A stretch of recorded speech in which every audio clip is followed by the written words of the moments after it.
છોડને હું જરૂર પડે માટીની જરૂર પડે પાણીની જરૂર પડે ખાતરની જરૂર પડે તાણી મોટા થાવ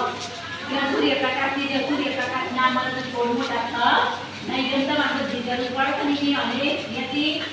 અને બધી જરૂર પડે તમે શાકનો બધી ફક્ત ને એની અને માટી ખાતર પાણી સૂર્યપ્રકાશ એ બધાની જરૂર પડે ઝાડને કપાય નહીં ઝાડ વાવવાનો પણ કાપવાનો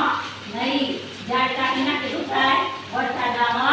નહીં આપણે જીવવા માટે વરસાદની જરૂર છે ને વરસાદ ના આપણે બધી પાણી કઈ લાવીએ હા તો થઈએ ચોથી એટલે જેમાં આપણે વરસાદની જરૂર છે ને એમાં છોડ વાવવાના એ તમે છોડ વાવીએ ને ત્યાં વરસાદ આવે એટલે પોદળો કોઈ ઝાડ વાવ્યું હોય ને કોઈ ગુલાબ કેવું તો પોદો તોડવાનો નહીં ફૂલે કોઈ તોડી નાખવાનો નહીં કોઈ ફૂલ કે પોદળો કોઈ વૃક્ષને તોડવાનો